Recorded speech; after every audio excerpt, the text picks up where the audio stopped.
What's up, ladies and gentlemen, and welcome to another Pop Culture Gamers podcast video. This time we're going to look at the Evercade.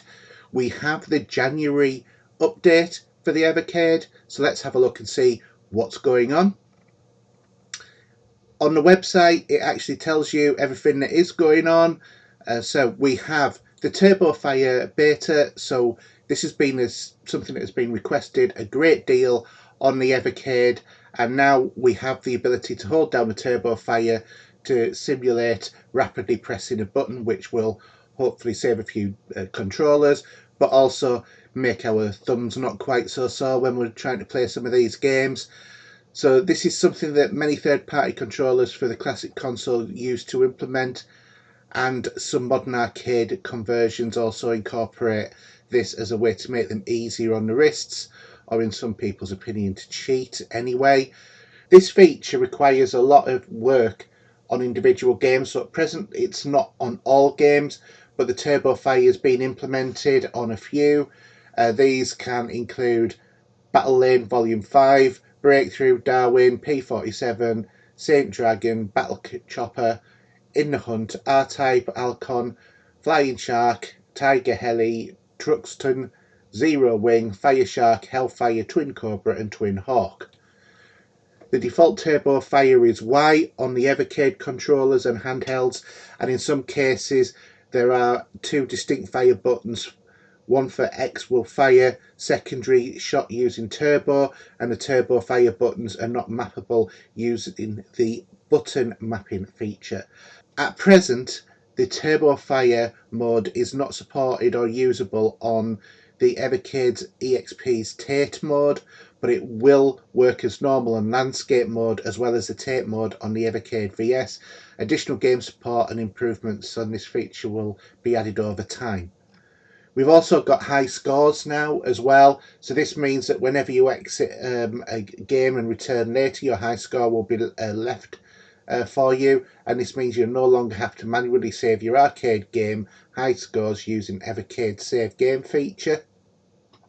This new feature will not work on certain games, as some titles do not have the facility to save high scores.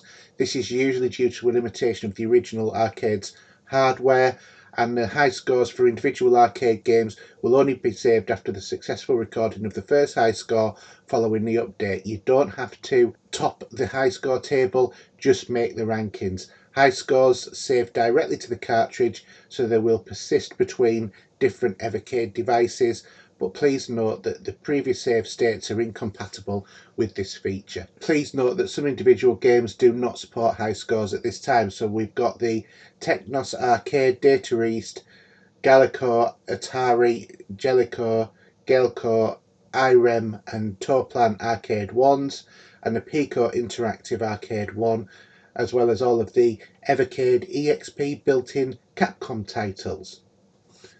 So some other improvements as well. They've been making multiple improvements to the system, especially as we're going into 2024. Many of the improvements that they've made recently to new carts are now going to be rolled back to previous carts as well. For example, they've done more work with accurate emulation of certain arcade chips. Another example is about gamma correction for 32-bit 3D titles.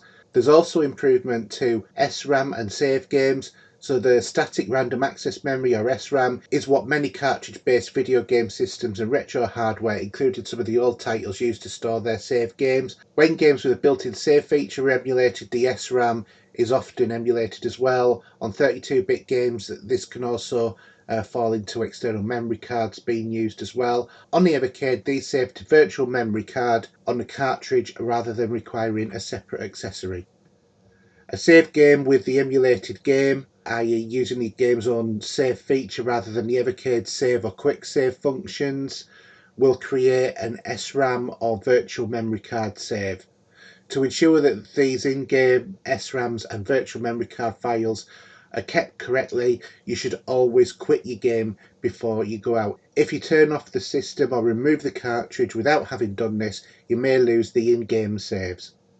So the SRAM and the virtual memory saves are different from a save state, which is when you use the Evercade menu to save and quit.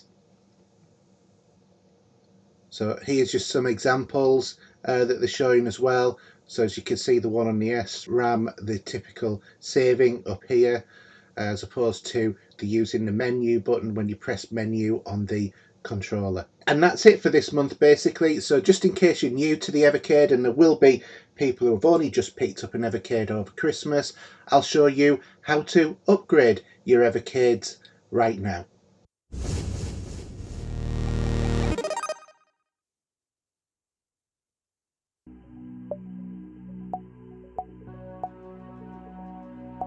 Go to the system setting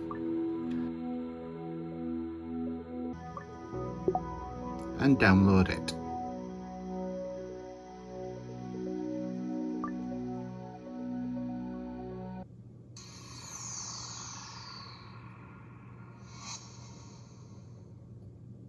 When it's loaded, all we need to do is just go down to the system setting, check for updates and download it. That's it for now. Thanks very much for listening to the video, and we'll see you next time. Bye now.